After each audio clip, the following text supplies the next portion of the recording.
Well, hello, everybody, and welcome back. And if you are just tuning in with me for the very first time, it's so nice to meet you. And I'm really glad you're here with me today.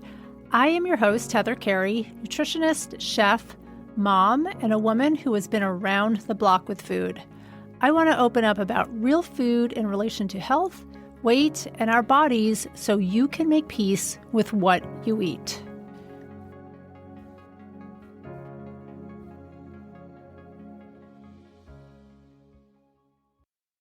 Hey, everybody. Today I had a conversation with Paul Zulman, who, if you've heard about the love languages, which was really impactful for me and my marriage a few years ago when my husband and I sat down and actually stumbled upon this book, and it really changed a lot of our perspectives of how we relate to each other.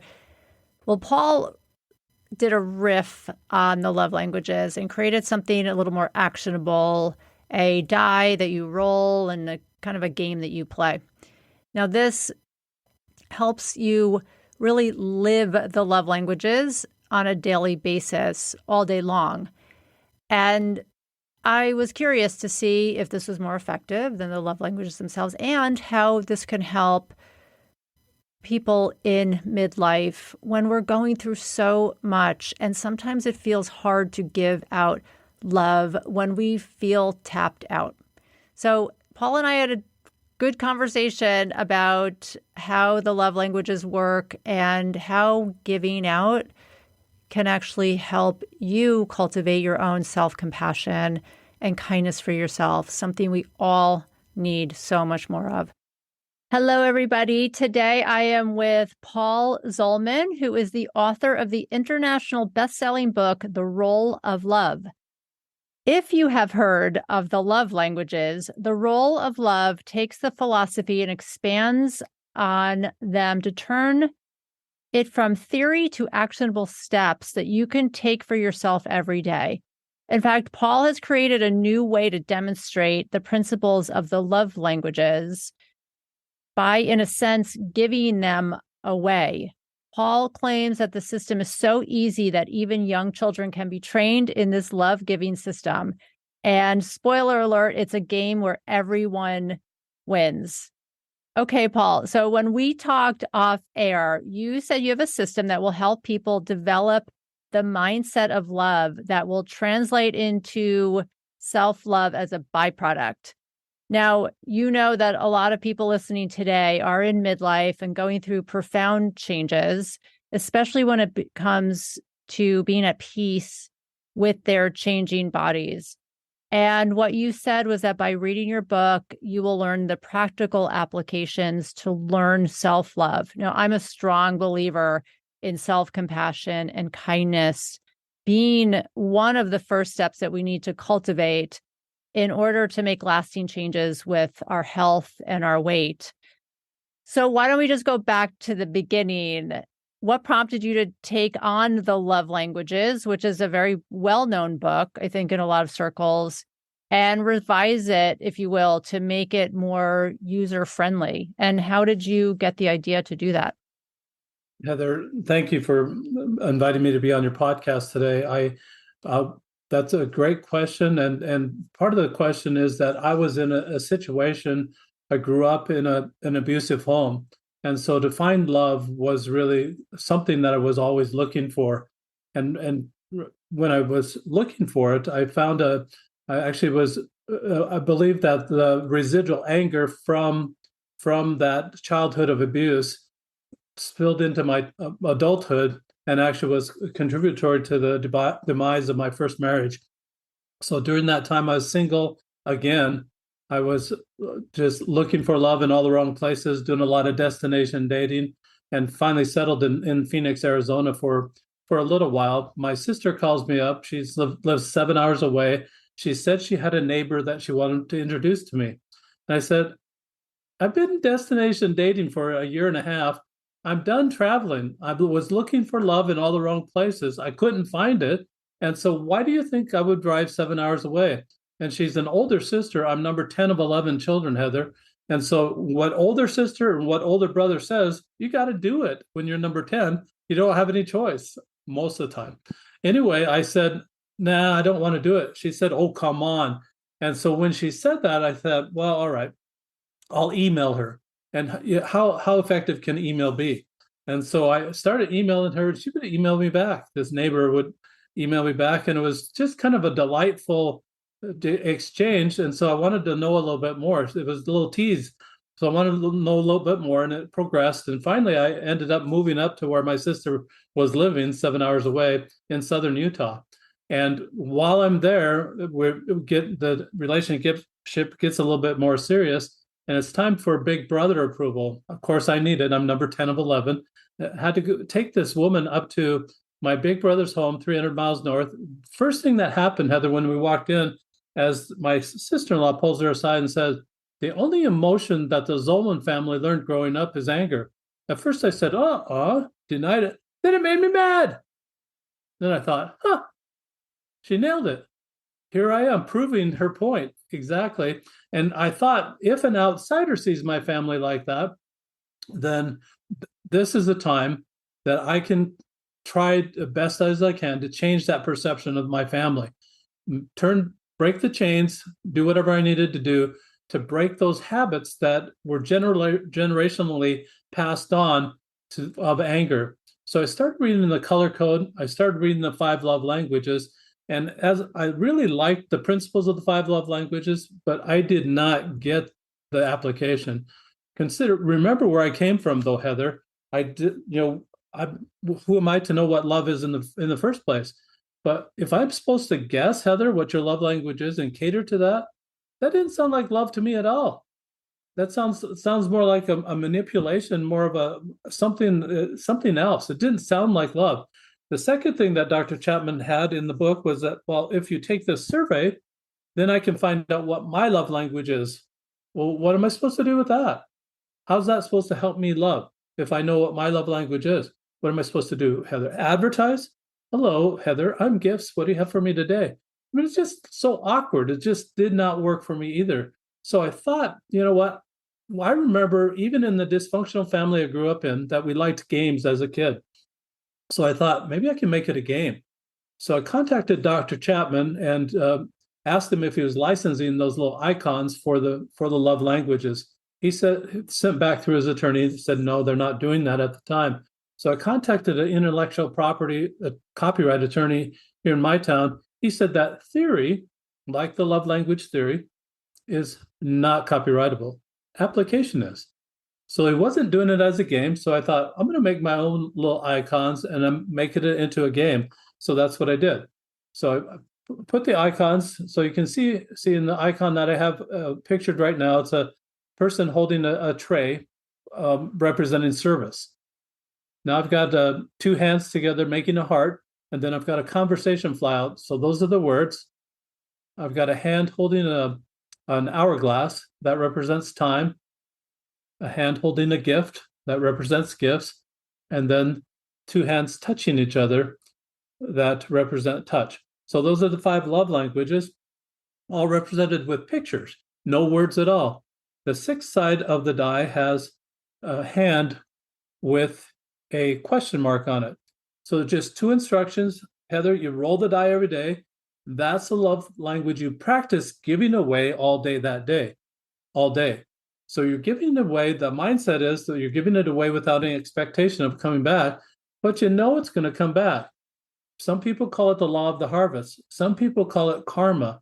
Some people call it the law of attraction. Whatever you send out is going to come back to you. And so just trust that process, that you're sending it out without any expectation. This is where, Heather, I think it really gets into that self-love. You feel loved when you've made somebody's day. It's a very happy feeling. And I've always been an advocate of that. If there's anybody that is feeling lower, more unhappy than they're really easy to find, those kind of people. If they're feeling lower than I am, if I lift them up just a little bit, I feel that love. I feel love for myself because I've done something significant to help another person. And I think that's the best way to describe how do you develop that self-love in any circumstance. I had to overcome anger there's many other things that people need to overcome, but they have to have that self-love first to be able to overcome or do something that's going to generate that self-love. What I found is that rolling the die for 30 days, I had a new mindset. I figured out what I was doing to get angry. I'd be annoyed at somebody else. Something that they were doing, some choices that they were making, I had no control over. I, I stopped a minute. I said, oh, that's out of my lane. I don't even need to worry about that anymore. Stop worrying about that. And when I stopped worrying about that and stay in my own lane of what I'm going to do, who am I going to be, it was so much easier to have that self-love as well. I'm not worried about anybody else. I'm actually worried about who I'm going to be and how I'm going to project that. What love am I sending out that day? And instead of saying what's wrong with that person, I started saying what's right with that person. What can I love about that person? And as I express that love and they light up, that's how you determine what their love language might be, the primary love language. Instead of having to pause the relationship, say, could you take this survey so I know how to love you? That would be a little bit awkward.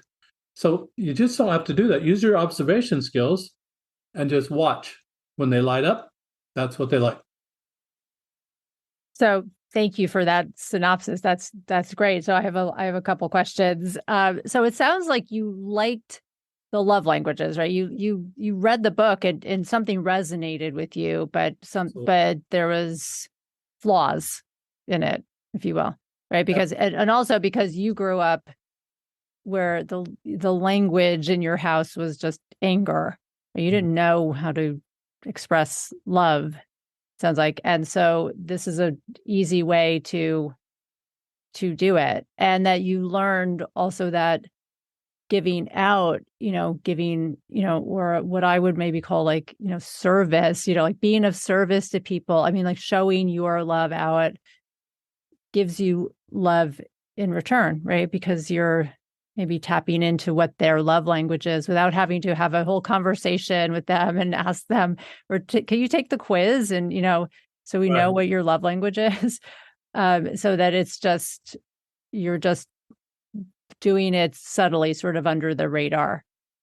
And that really sounds helpful. And I could see that. I mean, you're just giving love for the sake of giving love in one of these languages. It's an intention for the day, Heather. So you're actually a purpose for the day. So Heather, there's a mayor in a town that's adjacent to the town I live in, and before she was even elected, and after she was elected, she started rolling the die, and she found it to be very purposeful for that particular day. That she started her day with that purpose, and she continued to watch for those opportunities to love in that way. Again, on each love language, what you're watching for is for people to light up and just taking a mental note of what their primary love language might be. That's how you detect their primary love language. I want to kind of turn this a little bit. The other day I went out walking, and I found a walking stick. This stick didn't have any bark on it. One side of the stick you can see is very, very nice and smooth. The other side of the stick, though, has some bumps on it, a little point right there. Has what I call the naughty side of the stick. So it's a naughty and nice stick. And I'm sure that Santa Claus has a stick just like that. But for me, what it represented, Heather, is that spectrum of anger on the naughty side of the stick to the spectrum of love on the opposite side of the stick. When took that woman to my brother's house and visited with my sister-in-law, I realized that my family culture was still on the naughty side of the stick. It was still that stacking of annoyance, and then flashing with anger. And I believe that my brother had it, my father had it. That's the generational thing that we really needed to stop. That's the attitude we needed to stop. And so the mindset changed from what's wrong with that person to now what's right with that person. What can I love about that person? I needed that behavioral change for me to be able to do something different. I think that in anything, whether it's weight loss or whether it's eating the right foods, whatever it is, we need a behavioral change, a substitute behavioral change to be able to make that difference. Self-love is part of it, absolutely, but you'll get that along the way as you're giving this love out.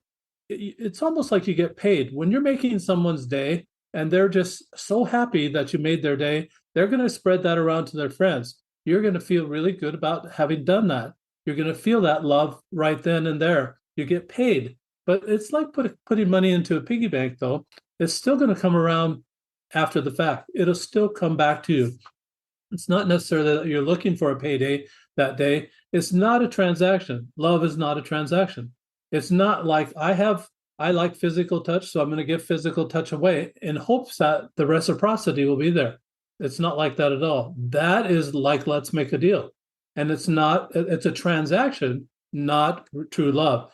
And so we're trying to get away from that, trying to send out love without any expectation of it coming back, trusting that it will come back. And that I think that we can do that with the mindset too. I understand that, giving out love, right, can then bring back love. But there is something to be said about having some communication about the love languages. I know that a couple of years ago, my husband and I stumbled upon that book and we took the quiz and everything. And it was hugely helpful for us. It was really hugely helpful to learn what our love languages were and then get very clear on what they were. So now we both know, what each other likes or dislikes versus just the rolling of a die. What if I'm wrong with my love language, that I'm giving out to a person I have to be in communication with that day? I mean, what if they're like, oh, no, I don't like physical touch, and that's what I rolled on the die that day. As far as physical touch goes, what I'm talking about and what I'm projecting out there, we're talking about the high fives, the fist bumps, the pat on the back, or maybe a special handshake. Even it's football season right now. Even the football players, they bump chests, and that's kind of a physical touch all by itself. But there's a lot of things that you can do for physical touch that are genuine kindness. Those complicated handshakes is probably one of the best that I've seen. Is that they'll do 5 different steps for a different handshake, and that really becomes a bond between those two people that are doing that handshake. I wish I was involved, and you look on that and you wish you were involved in something like that. But what I found, Heather, is that as over a 30-day period, by giving away all 5 love languages, it improves your vision so that you can see it when it comes your way. It gives you that peripheral vision that says, oh, that's not my primary love language, but I can see they're loving on me and I can respond appropriately. And it's that to me is even the doing part of that is a kind of a communication all by itself rather than, there's a couple here that she took the test, found out that her primary love language was service. Well, the husband's just working his tail off, washing her car, doing the dishes, vacuuming the carpet, cleaning out the dishwasher, taking the trash out, doing all these things of service. She's not lighting up. He starts rolling the die and realizes one day rolled words, and then she lit up. She absolutely lit up on the words, on the compliments, on the how beautiful she looked, and that sort of thing really lit her up. And I think that there's some margin of error, of course, as any survey would have. There's some margin of error there, and there is some accuracy to it. But I think that exploring all the love languages so that you know them backwards and forwards, becoming that love language linguist, that you know all 5 love language, becoming that person is going to be really help your relationship a lot better too.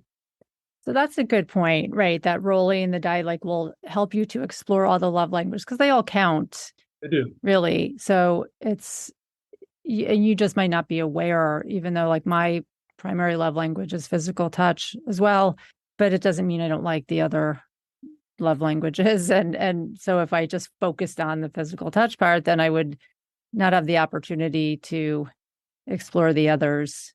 So yeah, I understand that. Now, when it comes to just women who, that's women in midlife is who I see in my professional life, off air, my clients, and who I think a lot of, that's who is listening primarily to my podcast. Like I said before, they're going through a lot. There's a lot of changes going on right now, a lot of reevaluating. What do I want out of my life?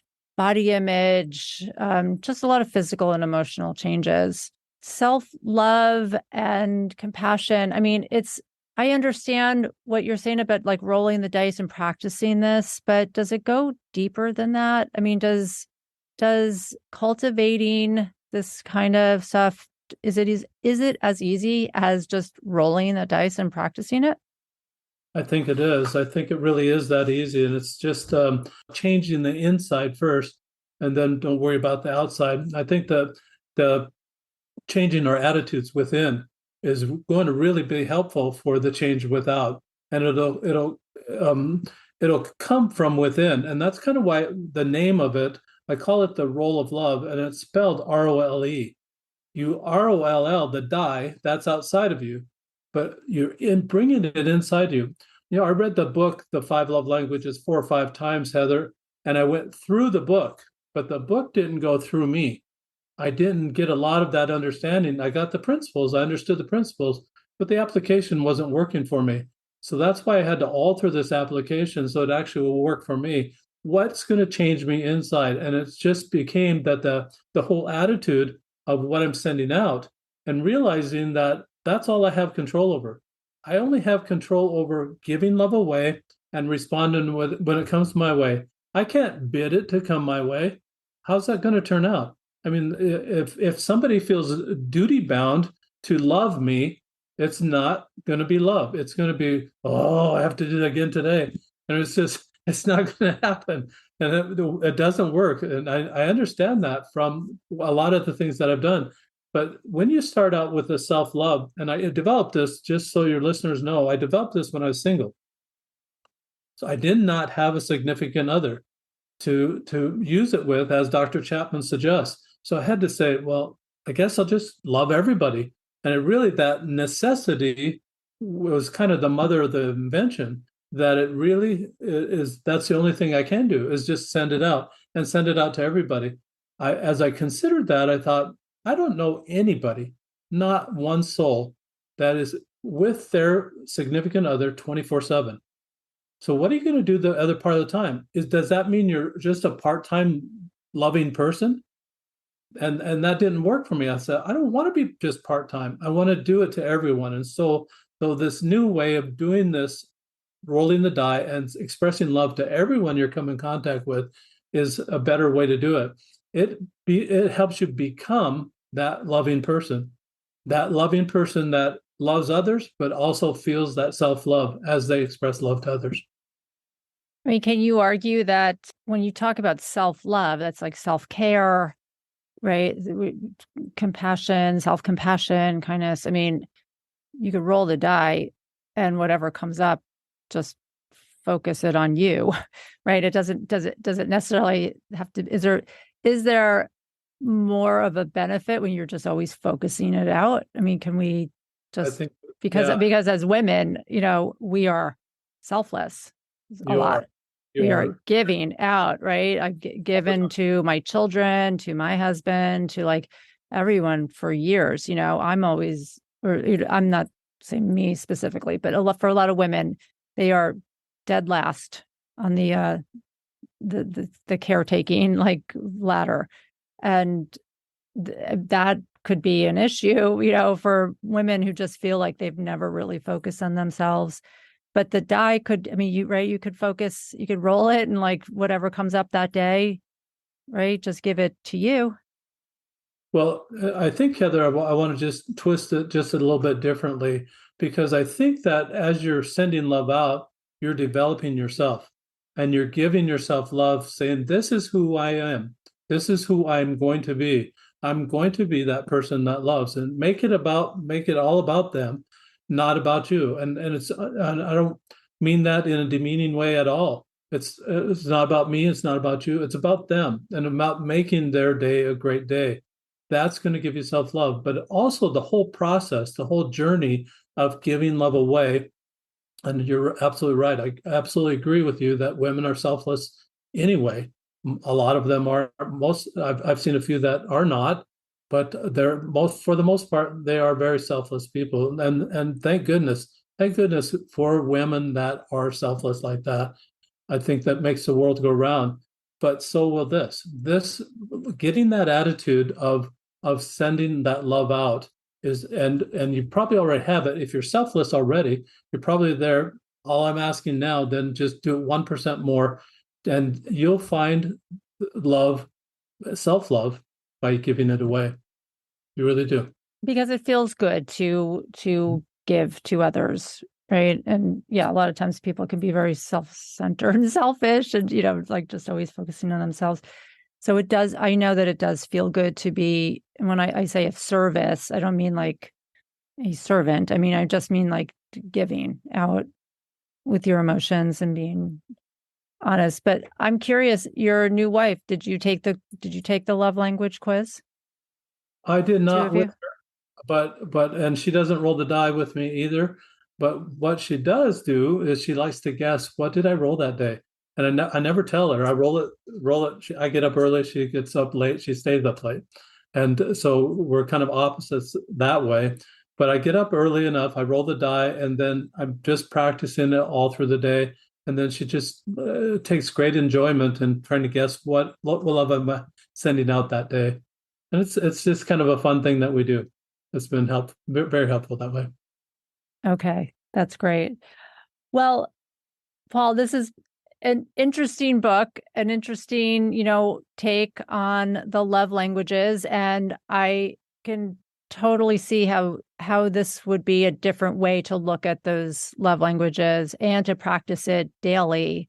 Because it's one thing to take that quiz. Mhm. My husband and I took the quiz together, and we're like, all right, that's cool. Like we've got these, things that we like and don't like. And I have it, always in the back of my head. But as a daily practice, we're so distracted with Of so course. many other things. So, this just helps with some mindfulness, right? You're just getting mindful with cultivating love and giving to others. One other thing I want to mention, Heather, is that back to the stick, that I found it very, very helpful in trying to figure out what the opposite was.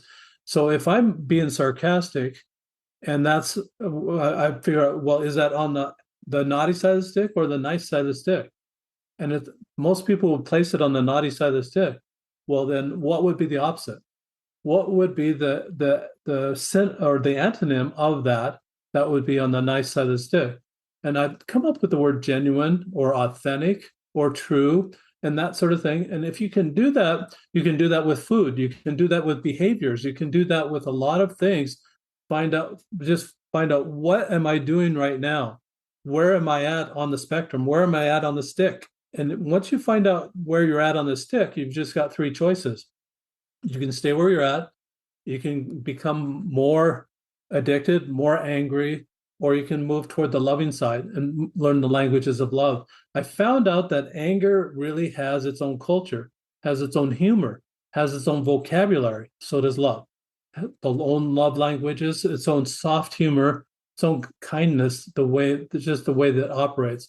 And moving more toward those things that are on the nice side of the stick really is self-love. It's giving yourself, making yourself better. Especially, I was single. I had to become a little bit better or a lot better to even be able to qualify to be dating again, to qualify to be able to retain another woman as a wife. And it's just that sort of thing. Becoming a better you is what you're trying to do, trying to accomplish with any of those choices. When I say that you've got the three choices, staying in the same spot is kind of what I was doing. I blamed my father for all my social awkwardness. Like if I blew up in a public setting, it would be really kind of awkward. People remember that stuff, and you kind of are marked with that stuff. You don't want to do that. It's no fun. Or even in the family situation, you don't want to be remembered for the person that had these flashes, these moments that they were annoyed until they flashed. You don't want that type of memory. So if you can blame someone, you don't have to change. You can stay right there in that same spot. Blame is a great way to not have to do anything. Because it's their fault and it's their problem. They have to work on their problem. And then you don't move anywhere on the stick because you're blaming someone else. When you start taking responsibility for your own actions, then is when you can set goals to go one way or the other, wherever. But you can't do that until you start taking responsibility for yourself. I totally agree with that. Yeah, the blame game doesn't get you anywhere, and it's trying to pawn off your emotions onto somebody else and make them responsible for something that you need to work on is pointless. I mean, it just doesn't work. It ends up then being even more frustrating, and taking responsibility for your own actions, your past, how you grew up, your trauma, all of it is really the best thing you can do. I'm going to take responsibility for this. What can I do to change? What steps can I take?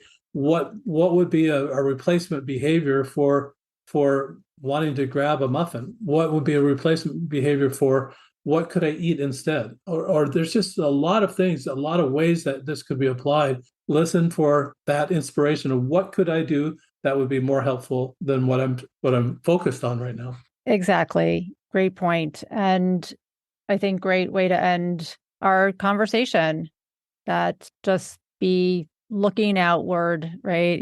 To helps you inwardly. Absolutely. So Paul, where can people find your book and your die? Well, it's at rolloflove.com. I've got a bundle. It's on sale right now. You can buy the book, the journal, and the die for less than $30. And that's a whole lot less than any therapy session you'll ever find anywhere. So, and you'll have it forever. And it's something so simple. I want it to be less expensive for people, a great wedding gift for others, a great gift for yourself. This is self-love, to just do this for yourself. Find something simple that you can do. It takes 2 seconds to roll a die, but that investment that you make, that 2-second investment, is going to have huge returns. Everybody likes investments like that. Put in a little, get back a lot. That's what this is. Yeah, I like having things where I can like take action, like roll a die, but tell me a little bit more, just quickly, what's in the book? Like are you explaining all of the love languages in there? Explaining how to actually do this and how that works? So there's several examples of things that you could do. There's several stories of things that people have done, and several examples of people that have rolled the die. Yeah, it's just I also put in the role of observation, watching for people to light up. That's part of the book. Different roles that love plays in our lives. That's why I call it the role of love, ROLE. It should be something that changes you within. ROLL of the die is something you do outside.